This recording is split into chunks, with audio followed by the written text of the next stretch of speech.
Hello everyone, welcome to study lamp. आज हम लोग पढ़ेंगे एनसीईआरटी सीरीज में क्लास 6 की एनसीईआरटी से हिस्ट्री से चैप्टर नंबर 2 जो कि है आखेट खाद्य संग्रह से भोजन उत्पादन तक। पिछले लेक्चर में हमने पढ़ा था चैप्टर नंबर 1 क्या, कब, कहाँ और कैसे। तो आज के चैप्टर में आगे बढ़ने से पहले क्यों ना पिछले चैप्टर को थोड़ा सा रिवाइज कर लें फटाफट और कुछ क्वेश्चंस को हल करते हुए इसे फटाफट रिवाइज कर लें। तो चलिए फटाफट कुछ क्वेश्चंस को देखते हैं चैप्टर नंबर 1 से। पहला सवाल, सुलेमान व किरथर पहाड़ियाँ किस क्षेत्र में है? सुलेमान व किरथर पहाड़ियाँ किस क्षेत्र में है? तो इसका उत्तर है उत्तर पश्चिम। नेक्स्ट क्वेश्चन है, भारत के मध्य क्षेत्र में कौन सी पहाड़ियाँ हैं? तो भारत के मध्य क्षेत्र में विंध्य पहाड़ियाँ हैं। क्वेश्चन नंबर 3, भारत के उत्तर पूर्व में कौन सी पहाड़ियाँ हैं? उत्तर पूर्व नॉर्थ ईस्ट की बात करें तो उसमें है गारो, जो कि 3 पहाड़ियाँ हैं, गारो, खासी एवं जयंतिया। नेक्स्ट क्वेश्चन, भारत के दक्षिणी क्षेत्र में कौन सी पहाड़ी है? तो दक्षिणी क्षेत्र में दक्कन पहाड़ी है। अभी इसमें देख सकते हैं मोटा मोटी हमने एक बनाया है कि भारत का, मान लीजिए कि ये भारत है तो नॉर्थ में यानी कि उत्तर में, दक्षिण में, उत्तर पश्चिम में और उत्तर पूर्व में। तो उत्तर पश्चिम की बात करें तो किरथर और सुलेमान, जो कि अब भारत में है भी नहीं, अब ये पाकिस्तान अफगानिस्तान के इलाके में पड़ता है। फिर है उत्तर पूर्व में तो गारो, मध्य में विंध्य और दक्षिण में दक्कन। नेक्स्ट, सबसे प्राचीन आरंभिक नगर किस नदी के किनारे बसे? तो इसका जवाब है सिंधु नदी, जो हम लोग पढ़ते हैं सिंधु घाटी सभ्यता में। नेक्स्ट है, 2500 वर्ष पूर्व किस नदी के किनारे नगरों का विकास हुआ? तो 2500 वर्ष पूर्व की बात करें तो वो गंगा नदी। अब सिंधु नदी की कहानी जो है वो 8000 साल पहले की है। ये लगभग 4700 वर्ष पूर्व की कहानी है, ठीक है। लेकिन अगर 2500 वर्ष पूर्व की बात करें तो इसका आंसर हो जाएगा गंगा नदी। नेक्स्ट, भारत का नाम इंडिया किसने रखा? तो भारत का नाम इंडिया रखा ईरानियों तथा यूनानियों ने। सबसे पहले लगभग 8000 साल पहले गेहूं, जौ फसलों का उत्पादन किस क्षेत्र में किया गया? तो ये उत्तर पश्चिम में, जो किरथर और सुलेमान पहाड़ियाँ उसके क्षेत्र में। नेक्स्ट, पशुपालन सबसे पहले किस क्षेत्र में किया गया? तो इसका आंसर भी सेम है, उत्तर पश्चिम का इलाका, किरथर व सुलेमान पहाड़ियों के आसपास के क्षेत्र में। गांव में लोग भेड़, बकरियां आदि पालते थे। नेक्स्ट, सबसे पहले चावल किस क्षेत्र में उपजाया गया? तो सबसे पहले चावल भारत में जो है विंध्य के उत्तर क्षेत्र में उपजाया गया। इस क्षेत्र में कौन कौन से राज्य आते हैं? एमपी हो गया, यूपी हो गया, बिहार अपना हो गया और छत्तीसगढ़। नेक्स्ट, जहां कृषि का विकास हुआ, मतलब कि सबसे पहले प्राचीन समय में कृषि का विकास भारत में कहाँ हुआ? तो इसका आंसर है उत्तर पूर्व में गारो और मध्य में विंध्य पहाड़ियों के क्षेत्र में कृषि का विकास हुआ। तो इस तरह से हमने एक रिकैप ले लिया, रिवाइज कर लिया क्वेश्चंस को जो चैप्टर 1 से रिलेटेड थे। अब बढ़ते हैं चैप्टर नंबर 2 की तरफ, जो हमारा आज का चैप्टर है। तो जो हमारा आज का चैप्टर, उसमें देख लेते हैं क्या क्या पढ़ना है, क्या समझना और क्या याद रखना है। एनसीईआरटी बुक में जो जितनी कंटेंट दिया हुआ रहता है उसमें से 70% ही पढ़ना होता है, उसमें से 50% समझना होता है और मात्र 20% याद रखना होता है। तो इस चैप्टर में हम पढ़ेंगे कि मानव घूमते क्यों थे, आग की जब खोज हुई तो क्या बदलाव हुए, वो खेती व पशुपालन की शुरुआत किए तो क्या हुआ, और आधुनिक जीवन शैली मतलब घर बना करके रहने की शुरुआत कैसे, कहाँ, कब हुई। अब समझेंगे इसी में मानव का जो सफ़र है वो काफ़ी धीमा सफ़र था, ठीक है। उसके बाद जंगल से ज़मीन की ओर कैसे बढ़े, वो जंगल में रहते थे, फिर ज़मीन में आए, मतलब ज़मीन कहने का मतलब वो कृषि वाली ज़मीन, ठीक है। अब ये जो कालक्रम है वो 20 लाख वर्ष से लेकर के 8,000 वर्ष पूर्व तक का समय हम लोग देखेंगे। और कहाँ तक पहुँचेंगे? जब इंसानों ने घर बना करके रहना शुरू कर दिया। नेक्स्ट, अब इसमें याद क्या रखना है? तो इसमें याद रखना है हमें कुछ तथ्य याद रखने हैं, कुछ शब्द याद रखने हैं, जैसे कि पूरा पाषाण, नव पाषाण, महापाषाण। कुछ और नाम और डेट्स याद रखने हैं, कुछ महत्वपूर्ण पूरा स्थल याद रखने हैं, और कहाँ से क्या मिला ये याद रखना है। अगर आपको सिर्फ क्या याद रखना है, सिर्फ ये देखना है, तो आप इस वीडियो को थोड़ा सा आगे बढ़ा करके 10 मिनट आगे बढ़ा करके देख सकते हैं। वहाँ पर मैं कुछ क्वेश्चन एयर करूँगा, वहाँ पर आपको मिल जाएगा कि इस चैप्टर से हमें याद क्या रखना है। लेकिन अगर आप इसे थोड़ा समझना भी चाहते हैं, एक रीडिंग डालना चाहते हैं बुक का, चैप्टर का, तो आप इसको कंटिन्यू देख सकते हैं। तो चलिए देखते हैं कि इस चैप्टर में हमें क्या कुछ देखने को मिल रहा है। एक छोटी सी कहानी, एक बच्चे की फ़ोटो है कि कोई शादी में चेन्नई जा रहा था, पेड़ को दौड़ते देखा। ये सब कहानी हमें नहीं पढ़नी है, हम लोग अब बच्चे नहीं, आगे बढ़ते हैं। यहाँ पर एक सवाल है कि मानव इधर उधर घूमते क्यों थे? ठीक है, इसका सिंपल जवाब है कि मानव इधर उधर घूमते थे भोजन की तलाश में, अपनी भूख को मिटाने के लिए।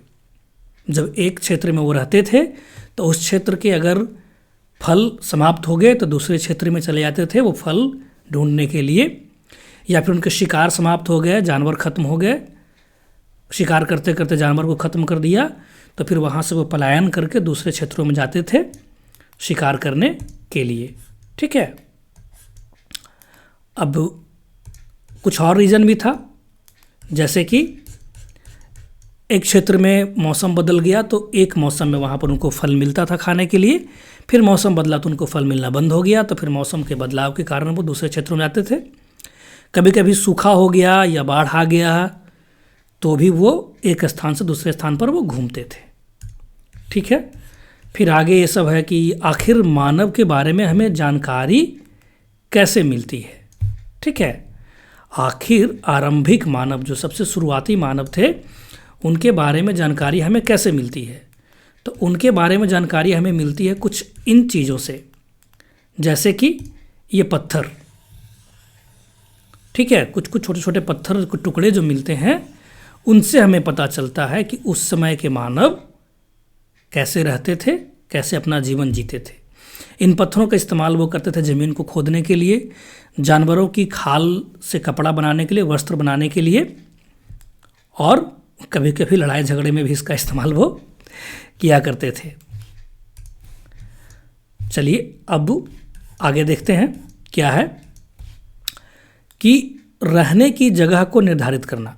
अब यहाँ पर है कि मानचित्र 2 में देखें, मानचित्र 2 को देखें, लाल त्रिकोण वाले स्थल में पूरा स्थल है जहाँ पर आखेटक खाद्य संग्राहकों के रहने के प्रमाण मिले हैं। चलिए मैप में देखते हैं कि वो कौन से लाल त्रिकोण वाले स्थल हैं। तो यहाँ पर हम देख सकते हैं लाल त्रिकोण वाला स्थल जो है यहाँ पर, ये रहा भीमबेटका। ठीक है, इसके बारे में यहाँ पर बताया जा रहा है कि ये शुरुआती समय के मानवों के स्थल हैं, जहाँ पर वो कौन से मानव रहते थे? शिकार करने वाले और भोजन का संग्रह करने वाले मानव यहाँ रहते थे। इस मैप को ध्यान से देखें और इस मैप को भी एक ड्रॉ कर लें, जैसे हमने पिछले चैप्टर में बताया था। तो इस मैप को ड्रॉ करके भी बहुत कुछ आप इस पूरे चैप्टर का क्रक्स समझ सकते हैं। कुछ कुछ निशान दिए हुए हैं, चलिए निशानों को ध्यान से बारी बारी से देखते हैं। मैं थोड़ा सा इसे जूम कर देता हूँ आपके लिए। देखिए अब जो है यहाँ पर एक है पूरा पाषाणिक स्थल। तो पूरा पाषाणिक स्थल कहाँ पर? जैसे ये रहा त्रिकोण, लाल त्रिकोण, तो कर्नूल की गुफाएं हो गया या हुंसगी हो गया। नेक्स्ट है नव पाषाणिक पूरा स्थल, माने कि नीले रंग का जो वर्गाकार एरिया है। तो ये है पय्यमपल्ली और ये है हल्तूर, साउथ इंडिया में देख रहे हैं। और क्या ये चौकोर का निशान नॉर्थ इंडिया में भी है? बिल्कुल है। जैसे कि नॉर्थ इंडिया में देखें तो ये है अपना दोआंग जली हेडिंग जो कि नॉर्थ ईस्ट में है, ये चिरांद जो कि उत्तर प्रदेश में पड़ता है, और कोल्डिहिवा जो कि मध्य प्रदेश में पड़ता है। पंजाब और मध्य प्रदेश का इलाका जो है ये, सॉरी पंजाब का नहीं, मध्य प्रदेश का इलाका, मध्य प्रदेश उत्तर प्रदेश का, यह है कोल्डिहिवा और मेहरगढ़। ठीक है। अब नेक्स्ट है महापाषाणिक पुरा स्थल। ठीक है, तो महापाषाणिक पुरा स्थल जो है इसमें जो दिया गया है वो है हरे रंग का गोल सर्कल। ठीक है, तो हरे रंग का सर्कल हमें कहाँ कहाँ दिखाई दे रहा है, तो देखिए ये दिखाई दे रहा है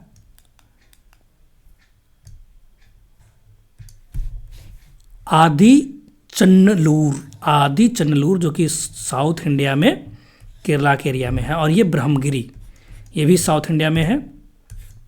क्या नॉर्थ इंडिया में कहीं हमें हरे रंग का सर्कल दिख रहा? नहीं दिख रहा है। फिर यहाँ पर है कि आरंभिक गांव। ठीक है, तो आरंभिक गांव में जो निशान बना हुआ उसको मिलाते हैं, वो कहाँ पर है, तो ये है इनाम गांव। इनाम गांव कहाँ पड़ता है, तो ये पड़ता है महाराष्ट्र में। ये आरंभिक गांव की बात हो रही है। फिर है आधुनिक नगर। ठीक है, आधुनिक नगर, तो आधुनिक नगर कहाँ देखने को मिलता है हमें, तो आधुनिक नगर देखने को मिल रहा हमें मुंबई और कोलकाता। ठीक है, तो ये हमने इस मैप को मोटा मोटी एक देख लिया क्या क्या मैप में दिया हुआ। मैं इसको फिर से जूम आउट कर देता हूँ। चलिए अब आगे बढ़ते हैं। फिर आगे कि यहाँ पर सवाल दिया हुआ है कि लोग गुफाओं में क्यों रहते थे। हाँ, सवाल नहीं है कि यहाँ पर ये साइड में आप देख सकते हैं दिया हुआ है कि लोग गुफाओं में इसलिए रहते थे ताकि वो बारिश से धूप से बच सके और तेज़ हवाओं से बच सके, इसलिए वो गुफाओं में रहते थे। और गुफाओं में वो रहते थे तो क्या करते थे, गुफाओं में वो पेंटिंग बनाते थे। ये पेंटिंग यहाँ पर आप देख सकते हैं, ये पेंटिंग में ये हिरन है और ये हिरन का शिकारी है। तो उस समय का जो जीवन था, तो अपने उस समय के जीवन को उन्होंने पेंटिंग में दर्शाया है। वो लोग शिकार करके अपना भोजन करते थे। तो ये पेंटिंग जो है, गुफा पेंटिंग कहाँ मिली है, गुफा चित्रकला, ये भीमबेटका में मिली है। भीमबेटका कहाँ पर है, तो मध्य प्रदेश में है। ओके, यहाँ पर आप देख सकते हैं ये गुफाओं का चित्र है, गुफाओं की तस्वीर यहाँ पर ये है। अब यहाँ पर एक सवाल है कि पूरा स्थल, तो पूरा स्थल किसे कहते थे, तो पूरा स्थल उस स्थान को कहते थे, उस स्थान को कहते हैं जहाँ औजार, बर्तन और इमारतों जैसी वस्तुओं के क्या मिलते हैं, अवशेष मिलते हैं, तो उसको पूरा स्थल बोलते हैं। अब हम यहाँ पढ़ते हैं धीरे से कि आग की खोज। ठीक है, तो यहाँ पर बोला गया कि आग की खोज को जो है देखने के लिए हम करनूल गुफा को ढूंढें। तो करनूल गुफा हम देखेंगे मैप में जाकर के फिर से। तो करनूल गुफा हमें यहाँ पर दिखाई देगा, कहाँ पर, साउथ इंडिया में। यहाँ पर करनूल गुफा लाल त्रिकोण में हमें यहाँ पर देखने को मिल रहा है। इसके बारे में यहाँ पर क्या लिखा हुआ है कि करनूल गुफा के पास जो है आग के अवशेष मिले हैं। यहाँ पर आकर के इंसान आग जलाना सीख गए थे। आग का इस्तेमाल वो खाना पकाने के लिए करते थे, खाना उस तरह से नहीं, भून कर इस तरह से खा लेते थे, और प्रकाश के लिए करते थे, और जानवरों से बचने के लिए, जानवरों को डराने के लिए आग का इस्तेमाल वो करते थे। अब देखिए, अब हम पहुंच गए हैं वहाँ पर जहाँ पर हमें महत्वपूर्ण बातें देखनी है, पढ़नी है, समझनी है और याद रखनी है। तो क्या क्या याद रखना है, चलिए ये बॉक्स में दिया हुआ नाम व तिथियां। ठीक है, हम जिस काल के बारे में पढ़ रहे हैं पुरातत्वविदों ने उनके बड़े बड़े नाम रखे हैं।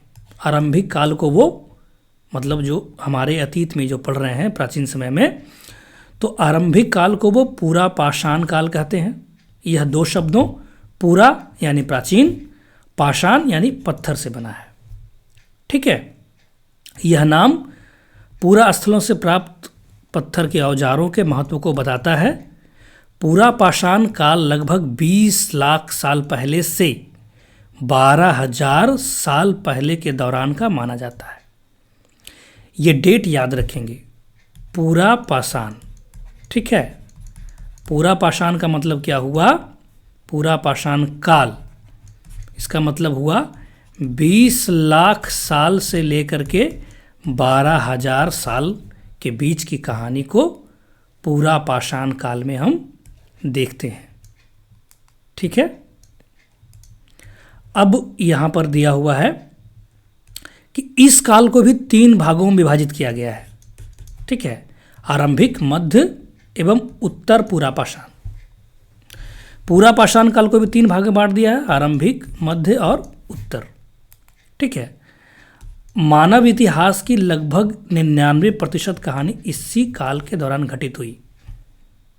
ठीक है, जिस काल में हमें पर्यावरणीय बदलाव मिलते हैं उसे मेसोलिथ यानी मध्य पाषाण। इसका समय जो है टाइमलाइन लगभग 12,000 साल पहले से लेकर के 10,000 साल पहले तक का माना गया। ये सारा का सारा आपको याद रखने की ज़रूरत नहीं है, एक साथ माथापच्ची ना करें। जब रिवाइज करेंगे तो धीरे धीरे करके आपको याद हो जाएगा। लास्ट में आपको बताऊंगा क्या क्या याद रखना है। ठीक है, इस काल के पाषाण औजार जो है आमतौर पर छोटे थे। ठीक है, अब इसको समझते हैं, कहानी कैसे शुरू होती है और कैसे आगे बढ़ती है। मैं आपको शॉर्टकट में समझाने की कोशिश करता हूँ। जब मानव के बुद्धि का उतना विकास नहीं हुआ था तो उनके औजार बड़े बड़े होते थे, भारी भरकम बड़े बड़े पत्थरों के होते थे। ठीक है, जब बुद्धि खुली पहले बड़े पत्थर के बनाया, जब थोड़ा सा और दिमाग का विकास हुआ तो छोटा नुकीला पत्थर का बनाना शुरू किया। ठीक है, छोटा नुकीला पत्थर बनाना शुरू किया। ठीक है, अब इन्हें माइक्रोलिथ यानी कि लघु पाषाण कहते हैं। प्रायः इन औजारों में हड्डियों या लकड़ियों के लगे हंसिए और आरी के औजार मिलते हैं। यहाँ पर इंसान का विकास थोड़ा सा और हुआ, दिमाग का। सिर्फ पत्थरों के ही नहीं बल्कि जानवरों के हड्डियों के भी उन्होंने औजार बनाए जिनसे वो खेती करते थे। ठीक है, साथ साथ पूरा पाषाण युग वाले औजार भी इस दौरान बनाए जाते रहे। मतलब कि पुराने ज़माने के बड़े पत्थर भी मिलते हैं और यहाँ पर छोटे पत्थर दोनों मिलते हैं। ठीक है, अब नेक्स्ट है कि अगले युग की शुरुआत लगभग 10,000 साल पहले से होती है। इसे नव पाषाण युग कहा जाता है। नव पाषाण इंग्लिश में बोलते हैं इसको नियोलिथिक। नव पाषाण का मतलब क्या होता है? नया। नव मतलब नया और पाषाण मतलब पत्थर। ठीक है, तो इसको आगे हम लोग देखेंगे। चलिए आगे बढ़ते हैं। अब बदलती जलवायु की बात यहाँ पर की जा रही है। ठीक है, तो लगभग 12,000 साल पहले दुनिया की जलवायु में बड़े बदलाव आए। कितने हजार साल पहले? 12,000 साल पहले। इसके परिणाम क्या हुए कि जो घास वाले जो क्षेत्र हैं, मैदानी क्षेत्र बने, जिससे कि हिरन, बारहसिंगा, भेड़, बकरी आदि और गाय जैसे जानवरों की संख्या बढ़ी। क्यों? क्योंकि इन लोगों के लिए खाने के लिए जो है घास प्रचुर मात्रा में मिलना शुरू हो गया। तो जलवायु बदलने से ये कहानी शुरू हुई। ठीक है, अब यहाँ पर बात कि जब जलवायु बदली तो बड़े बड़े मैदानी इलाके बने, तो यहाँ पर खेती और पशुपालन का शुरुआत हुआ। ठीक है, यहाँ से इंसान जो है वो धीरे धीरे कृषक बनना शुरू हुआ। ठीक है, यहाँ पर वो अनाज पैदा करना सीखे और उनको समझ में आ गया कि अनाज पैदा होने में कितना समय लगता है। इस प्रकार से अनाजों को वो खुद पैदा करना सीख लिए और वो धीरे धीरे कृषक बन गए। और जब कृषक बन गए तो फिर धीरे धीरे जो है वो जानवरों को पालने भी लगे और पशुपालक भी बनते चले गए। ठीक है, पर्यावरण में बदलाव हुआ तो मैदानी इलाके बने, मैदानी इलाके बने तो पालतू जानवर बढ़े और कृषि का विकास हुआ।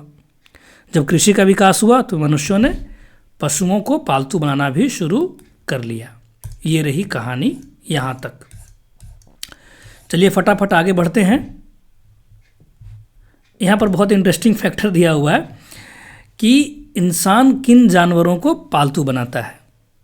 आमतौर पर उन जानवरों को पालतू बनाता है जिनके दांत और सींग छोटे होते हैं। ठीक है, अब यहीं पर एक बात होगी कि कुत्तों को वो पालतू क्यों बनाता है। तो कुत्ते आमतौर पर तो मांसाहारी ही होते हैं, लेकिन मांसाहारी शाकाहारी दोनों होते हैं, लेकिन उनके दांत उतने बड़े नहीं होते जितने बड़े कि बाकी जानवरों के होते हैं। इंसानों ने सबसे पहले जिस जानवर को पालतू बनाया वो तो कुत्ते ही थे। चलिए आगे बढ़ते हैं।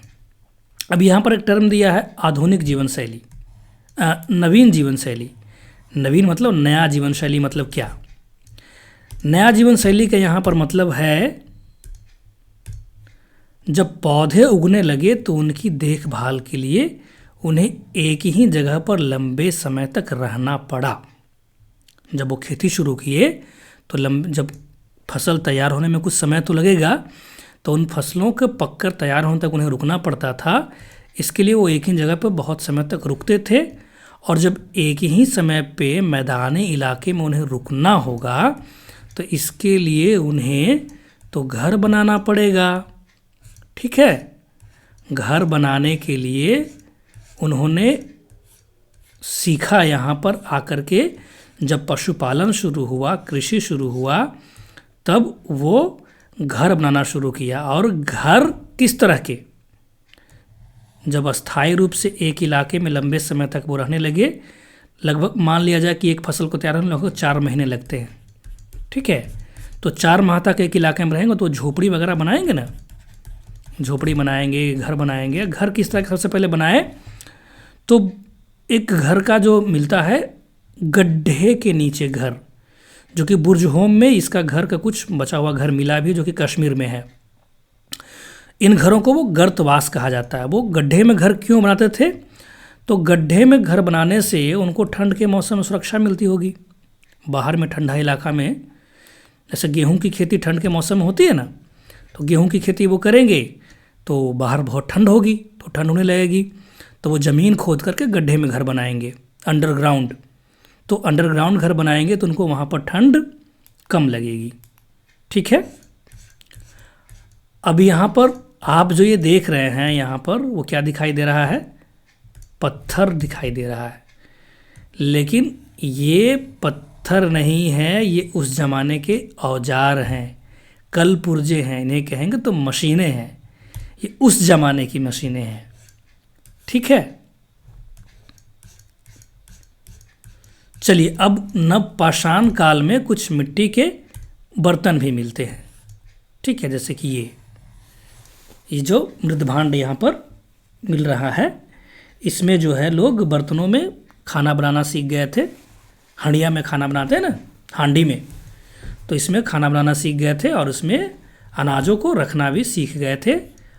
मतलब नवपाषाण युग में आते आते। नवपाषाण युग का मतलब क्या हुआ? नवपाषाण युग का मतलब हुआ जब इंसानों ने खेती करना और पशुपालन करना सीख लिया। चलिए अब घर की बात चली थी, तो यहाँ पर देखिए एक घर यहाँ पर ये दिख रहा है। ये कहाँ का घर है? ये मेहरगढ़ के घर का चित्र है। ठीक है, मेहरगढ़, ये मेहरगढ़ के घर का चित्र यहाँ पर आप देख सकते हैं। 4 कमरे का ये घर आप देख सकते हैं यहाँ पर। ठीक है, अब यहाँ पर एक इम्पोर्टेंट इन्फॉर्मेशन दिया है। मेहरगढ़ संभवतः वह स्थान है जहाँ के स्त्री पुरुषों ने इस इलाके में सबसे पहले गेहूं उगाना और भेड़ बकरी पालना सीखा। अगर सवाल पूछा जाए कि प्राचीन समय में इंसानों ने सबसे पहले कहाँ पर गेहूं जौ उगाना और भेड़ बकरी का पालन करना सीखा, तो उसका जवाब होगा मेहरगढ़। यहाँ पर एक इंटरेस्टिंग फैक्ट और है कि मेहरगढ़ में जो कब्रें मिली है, ये आप देख सकते हैं यहाँ पर जो कब्र हैं। ठीक है, ये है कब्र। इसमें कब्र में इंसानों की जो डेड बॉडी के साथ बकरियों की डेड बॉडी भी मिली है। और बकरियों की डेड बॉडी क्यों है? तो उन ज़माने में, उस समय में लोगों को विश्वास था कि मरने के बाद भी जो है वो खाने पीने की ज़रूरत पड़ती है, तो वो उस समय में शिकार करके वो बकरियों को खाते थे, बकरियों का मांस खाते थे। तो साथ में बकरियों को भी दफना दिया ताकि उन्हें जब मरने के बाद ही भूख लगे परलोक में, तो वो वहाँ पर खा सके।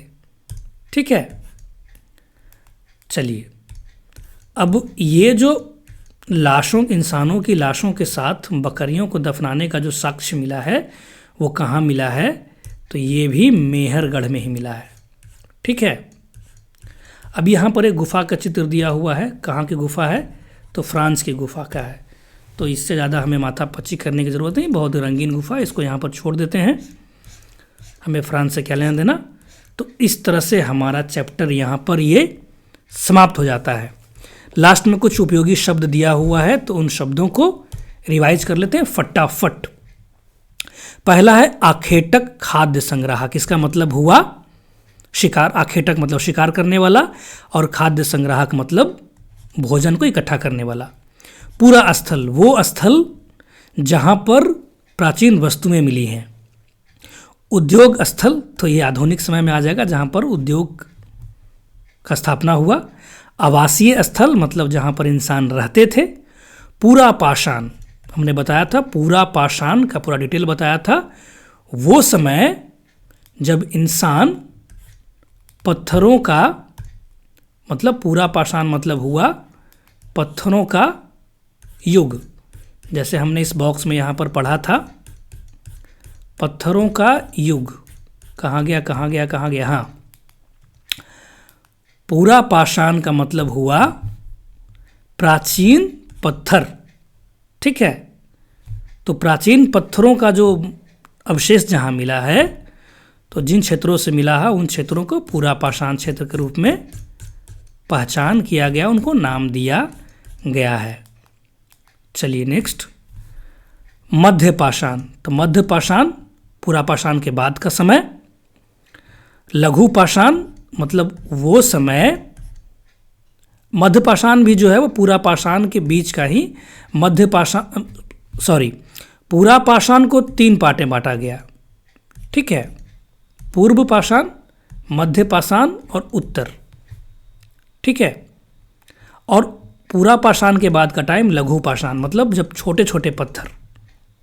कृषक मतलब खेतीबाड़ी करने वाले, पशुपालक मतलब पशुपालन करने वाले, और नव पाषाण युग। नव पाषाण युग का मतलब उस समय से है जब इंसानों ने घर बना करके रहना शुरू किया, और कब्र मतलब समझ गए, इसमें कि दफनाया जाता था। तो दोस्तों यहाँ पर हमारा ये चैप्टर समाप्त हुआ। तो चैप्टर समाप्त होने के बाद आइए कुछ, अब मैंने बताया था कि याद करने के लिए बहुत कम ही कंटेंट होता है, तो 2 मिनट के अंदर फटाफट हम देख लेते हैं कि इस चैप्टर में हमें याद क्या क्या रखना है। ठीक है, तो इस चैप्टर में हमें याद क्या क्या रखना है वो मैं आपको यहाँ पर फटाफट बता देता हूँ।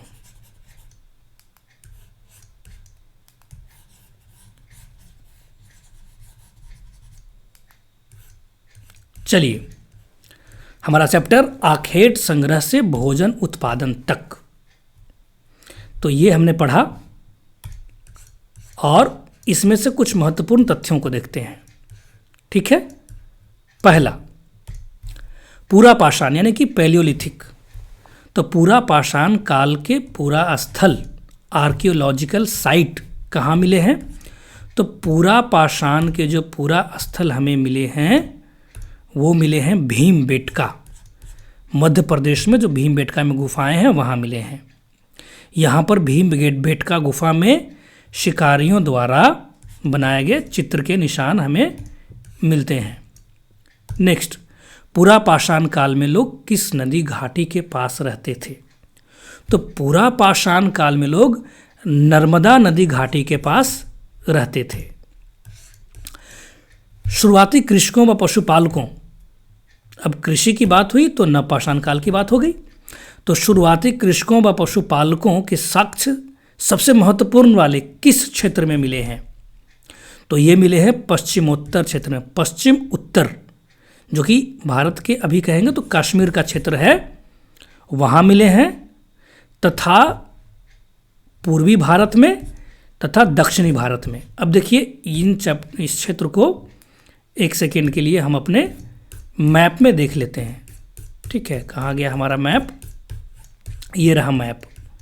तो हमारा सवाल है कि शुरुआती कृषकों व पशुपालकों जो कि नवपाषाण काल से संबंधित है के साक्ष्य सबसे महत्वपूर्ण वाले किस क्षेत्र में मिले हैं, तो इसका जवाब है पश्चिमोत्तर क्षेत्र, आधुनिक कश्मीर, पूर्वी क्षेत्र तथा दक्षिणी भारत।